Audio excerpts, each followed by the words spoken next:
Hello दोस्तों, नमस्कार। मैं अपने यूट्यूब चैनल आई सोल्यूशन हिमांशु में आप सबका स्वागत करता हूं। दोस्तों, मैं एक आज नया टॉपिक लेकर आया हूं। इससे पहले हमने अपने पिछले वीडियो में बहुत सारे टॉपिक को क्लियर कर चुके हैं आईडीजी से रिलेटेड। यह हमारा एक नया टॉपिक होने वाला है आईडीजी से, जो कि बहुत ही इंपॉर्टेंट टॉपिक होने वाला है एग्जाम से रिलेटेड। ठीक है, तो बिना देरी किए हम अपने मेन टॉपिक पर चलते हैं कि आज का हमारा टॉपिक क्या होने वाला है। तो आज का हमारा टॉपिक है डिजीज लिक्राइमल अपरेटस। लिक्राइमल अपरेटस में आएगा आज हमारा लिक्राइमल ट्यूमर। ठीक है, लिक्राइमल ट्यूमर को आज हम कवर करने वाले हैं पूरे डिटेल में, definition, cause, symptom, types and management, treatment सब। ठीक है, तो वीडियो में लास्ट तक जरूर बने रहिएगा। यह वीडियो आपको पूरे इंग्लिश लैंग्वेज में है लेकिन हिंदी लैंग्वेज में भी समझाई जाएगी। ठीक है, तो आइए हम अपने मेन टॉपिक पर चलते हैं। हमारे लिक्राइमल ट्यूमर होता क्या है। ठीक है, इसका डेफिनेशन क्या होता है। Lacrimal tumour is an abnormal growth within the lacrimal gland, the structure responsible for producing tears located in the outer upper part of the eye socket. जो लिक्राइमल ट्यूमर होता है एक एबनॉर्मल क्या होता है, ग्रोथ होता है with in the lacrimal gland. जो लिक्राइमल ट्यूमर होता है एक क्या होता है, एबनॉर्मल ग्रोथ होता है हमारे लिक्राइमल ग्लैंड के साथ, जो कि क्या करता है, लिक्राइमल ग्लैंड का क्या होता है, लिक्राइमल ग्लैंड का रिस्पॉन्सिबिलिटी क्या होती है, या टीयर को प्रोड्यूस करने में रिस्पॉन्सिबल होता है। लोकेटेड, यह कहाँ लोकेटेड होता है, located in the outer upper part मतलब कि ऊपर के साइड, ऊपर और बाहरी साइड आई सॉकेट में ये प्रेजेंट होता है। ठीक है, देख सकते हैं ये हमारा लिक्राइमल ट्यूमर का एक इमेज लगा है। लिक्राइमल ट्यूमर यहाँ पर हुआ पड़ा है। ठीक है, ये मीडियल साइड में, लेटरल साइड में नहीं, ये मीडियल साइड में हुआ है, नोजल साइड में बोल सकते हैं इसको। ठीक है, कंडीशन क्या होती है हमारी condition, lacrimal tumour is a rare growth which can be beginning non cancerous और malignant. Cancerous is one of the lacrimal gland located under the outer part of each eyebrow where the tears are produced.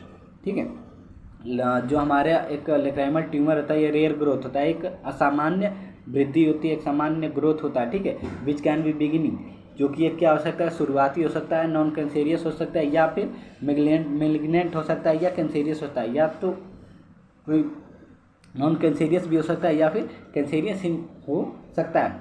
In one of the lacrimal gland, जिसमें से एक lacrimal gland क्या होता है, located under the outer part of each eyebrow, जो कि क्या होती है, जो प्रत्येक लिक्राइमल ग्लैंड हमारी होती है, जो कहाँ होती है, outer part of each eyebrow where tears are produce. जो हमारी लिक्राइमल ग्लैंड जो हमारी आईब्रो के अंडर प्रेजेंट होती है। ठीक है, प्रत्येक ईच आई में, हमारे प्रत्येक आँख में। ठीक है, types of lacrimal tumour, लिक्राइमल tumour के कितने टाइप्स होते हैं, टाइप्स ऑफ लिक्राइमल ट्यूमर। तो लिक्राइमल ट्यूमर हमारे मेनली 2 टाइप्स के होते हैं, बिगिनिंग या नॉन कैंसेरियस। ठीक है, these are non cancerous growth with the most common type being the pleomorphic oedema.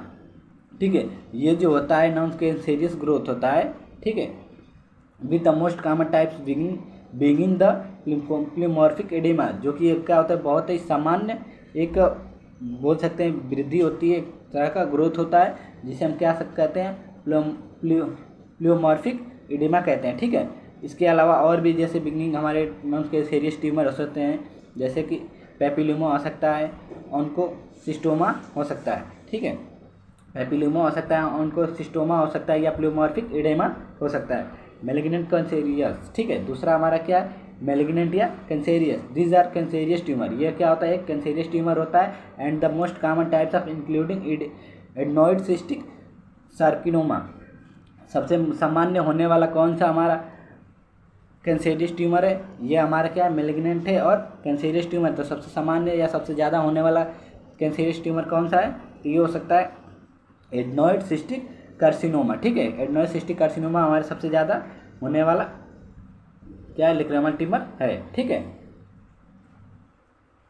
उसके बाद क्या होगा, आप देख सकते हैं ये अब अभी मेलिग्नेंट जो हमारा ट्यूमर था, इसमें सबसे अधिक होने वाला ट्यूमर कौन सा है, प्ल्यूमॉर्फिक एडिमा। ठीक है, प्ल्यूमॉर्फिक एडिमा सबसे आम ट्यूमर है, सबसे सामान्य ट्यूमर होने वाला है मेलिग्नेंट या नॉन कैंसेरियस में। ठीक है, जिसका और भी एग्जाम्पल जैसे कह सकते हैं, पेपिलोमा हो सकता है, ऑन्कोसिस्टोमा हो सकता है। ठीक है, और जब मेलिग्नेंट ट्यूमर हमारा होता है, जो कैंसेरियस ट्यूमर होता है, यह भी हमारे कॉमन सबसे ज़्यादा होने वाला कौन सा है, एडनॉइड सिस्टिक कार्सिनोमा। ठीक है, उसके बाद है म्यूकोस्पाइडर्मोइड कैंसेरियस हो सकता है, एक्वस सेल कार्सिनोमा, ठीक है, एक्वस सेल कार्सिनोमा और लिम्फोमा हो सकता है, ठीक है। एक्वस सेल कार्सिनोमा हो सकता है, लिम्फोमा हो सकता है, या म्यूकोपाइडोरमॉइड कार्सिनोमा हो सकता है, ठीक है। इसके अलावा भी ये भी सारे क्या कैंसरियस ट्यूमर ही है, लेकिन ज़्यादातर या सामान्य तरीके से होने वाला ट्यूमर कौन सा है, एडनोइड सिस्टिक कार्सिनोमा है, ठीक है।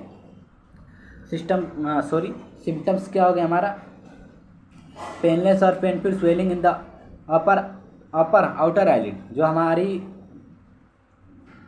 ये लेक्राइमल ट्यूमर होती है, ये क्या होती है, पेनलेस हो सकती है या फिर पेनफुल भी हो सकती है। Swelling in the upper outer eyelid, जो हमारी आईलिड है उसके ऊपर, अपर आईलिड जो हमारी है, ऊपर वाली आईलिड है उसके ऊपर क्या हो सकता है, पेनफुल या पेनलेस क्या हो सकता है, स्वेलिंग हो सकती है। ये एक सिम्टम है हमारा। Displacement of the eye ball, जो हमारी आई बॉल है उसका डिस्प्लेसमेंट हो सकता है। Bulging of the eye ball या प्रोप्टोसिस, जो हमारी आई प्रोप्टोसिस या बल्गिंग बोल सकते हैं, या जैसे कि आंखों में एक तरह की सूजन आ जाती है, आईलिड में एक गांठ की तरह बन जाता है, जिसे हम bulging of the eye ball या प्रोप्टोसिस कहते हैं। डबल विजन, डिप्लोपिया हो जाएगा, ठीक है। डिप्लोपिया में आपको कोई भी अक्षर डबल डबल दिखाई लगते हैं, ठीक है। तो डबल डबल दिखाई देने का मतलब ये नहीं होता कि लेक्राइमल ट्यूमर ही है, लेकिन ये लेक्राइमल ट्यूमर के कुछ सिम्टम्स है, लेक्राइमल ट्यूमर में ऐसे दिखाई देते हैं, ठीक है।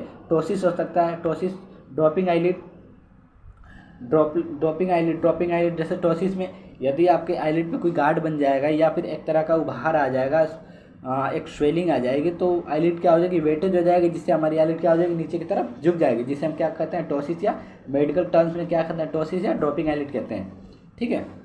Reduce eye movement, eye movement का जो आई का मूवमेंट है वो क्या हो जाएगा, रिड्यूस हो जाएगा, मूवमेंट कम हो जाएगा, ठीक है।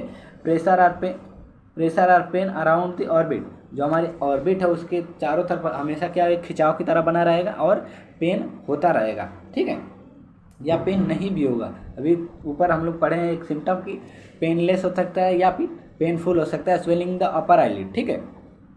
In malignant cases symptoms progress faster with pain and bone involvement, जो हमारे मेलिग्नेंट केसेस होते हैं, जैसे कि दो तरह का हमारा ट्यूमर होता है, एक बिगिनिंग होता है, एक मेलिग्नेंट होता है, एक कैंसेरियस होता है, एक नॉन कैंसेरियस होता है। मेलिग्नेंट जो होता है हमारा कैंसेरियस ट्यूमर होता है, तो इसमें हमारे सिम्टम्स क्या हो सकते हैं, बहुत ही प्रोग्रेस फास्टर होते हैं। Symptoms progress faster with pain and bone involvement, जो हमारे प्रोग्रेस होता है फास्टर होता है और पेन के साथ बोन भी इन्वॉल्व होती है, ठीक है, हमारी हड्डियाँ भी इन्वॉल्व होती हैं उसमें। देख सकते हैं आप यहाँ पर, या अपर आईलिड, लोअर आईलिड कहीं भी हो सकता है। लेटरल साइड में लेक्राइमल जो हमारे वो होती है, लेक्राइमल डक्ट्स होती है, वहाँ पर भी ये लेक्राइमल ट्यूमर हो सकता है, ठीक है। तो एक लेक्राइमल ट्यूमर के ये साइन है। डायग्नोसिस क्या होता है हमारा, लेक्राइमल ट्यूमर को डायग्नोस कैसे करते हैं, तो क्लिनिकल एग्जामिनेशन कुछ करते हैं, इमेजिंग करते हैं, जिसमें सीटी करवाते हैं, सीटी स्कैन करवाते हैं और एमआरआई कराते हैं, बायोप्सी करवाते हैं टू कंफर्म टाइप, ये कौन से टाइप का हुआ है, कैंसेरियस है या नॉन कैंसेरियस है, ठीक है, बिगनिंग है या फिर मेलिग्नेंट हमारा ट्यूमर है ये। तो इसके लिए बायोप्सी टेस्ट करवाते हैं, सीटी स्कैन या एमआरआई करवाया जाता है और क्लिनिकल एग्जामिनेशन होते हैं, जिसमें विजन टेस्टिंग होता है और भी टेस्ट अलग अलग प्रकार के होते हैं, ठीक है। ट्रीटमेंट हमारा क्या होगा, मेलिग्नेंट ट्यूमर का treatment, beginning tumour complete surgical removal, जो हमारी बिगनिंग ट्यूमर जो नॉन कैंसेरियस ट्यूमर हो सकता है, इसको हम क्या करते हैं, कंप्लीटली सर्जिकल रिमूवर कर देते हैं, मतलब सर्जरी करके इसको रिमूव कर देते हैं। जो हमारा बिगनिंग ट्यूमर होता है, जो हमारा नॉन कैंसेरियस ट्यूमर होता है, बिगनिंग जो हमारी बेनिगन ट्यूमर होता है, उसको हम क्या करते हैं, कंप्लीटली रिमूव कर देते हैं सर्जरी के माध्यम से, ठीक है। और जो हमारी मेलिग्नेंट ट्यूमर होता है, जो कैंसेरियस ट्यूमर होता है, सर्जरी भी करते हैं और plus radiotherapy, chemotherapy, depending on types of spread, कि वो किस तरह से फैल रहा है, किस तरह से अपना वो वर्चस्व क्या कर रहा है, अपना दिखा रहा है, ठीक है। उसके जब डायग्नोसिस करवाते हैं, एमआरआई करवाएंगे, सीटी करवाएंगे, बायोप्सी करवाएंगे और कुछ क्लिनिकल एग्जामिनेशन करवाते हैं, तब जाकर पता चलता है हमको कि नहीं हमारा ट्यूमर जो है किस टाइप का है और कैंसेरियस है या फिर नॉन कैंसेरियस है। कैंसेरियस रहेगा तो उसको क्या करते हैं, सर्जरी करते हैं, और साथ ही साथ सर्जरी के साथ साथ उसको क्या करते हैं, हम लोग रेडियोथेरेपी करते हैं या फिर कीमोथेरेपी दिया जाता है, depending on types of spreads, ठीक है। और जो नॉन कैंसेरियस होता है उसको हम कम्प्लीटली क्या करते हैं, सर्जिकल रिमूव कर देते हैं, सर्जरी करके रिमूव कर देते हैं। Possible treatments for lacrimal gland tumour, जो पॉसिबल ट्रीटमेंट्स होता है लेक्राइमल ग्लैंड ट्यूमर का कौन कौन से हो सकते हैं, जैसे हमें क्या हो सकता है, surgery for lacrimal gland tumour, जो हमारी लेक्राइमल ग्लैंड की ट्यूमर होती है इसे हम क्या करते हैं, सर्जरी करके रिमूव कर देते हैं, या radiotherapy of for lacrimal gland tumour, या फिर इसको क्या करते हैं, एक तरह के रेडियोथेरेपी या कीमोथेरेपी किया जाता है। ठीक है, chemotherapy for lacrimal gland tumour, यहाँ पर रेडियोथेरेपी आप देख ही रहे हैं, यहाँ रेडियोथेरेपी है, यहाँ रेडियोथेरेपी है, यहाँ कीमोथेरेपी है। ठीक है, ये सर्जरी रिमूवल है। Immunotherapy for lacrimal gland tumour, immunotherapy भी किया जाता है लेक्राइमल ग्लैंड के ट्यूमर के ट्रीटमेंट में। ठीक है, जिस तो ये हमारा कंप्लीट हो गया आज पूरा लेक्राइमल ट्यूमर। ठीक है, इसके हमने डिफिनीशन देख ली है, इसके कंडीशन देख लिए, इसके टाइप देख लिए, ठीक है, सिम्टम्स देख लिए और डायग्नोसिस ट्रीटमेंट। ठीक है, तो ऐसी और इन्फॉर्मेटिव वीडियो जानने के लिए हमारे चैनल को लाइक शेयर और सब्सक्राइब करें और इस वीडियो को अधिक से अधिक ज़रूरतमंद लोगों को शेयर करना नहीं भूलें। तब तक के लिए आप सबका धन्यवाद।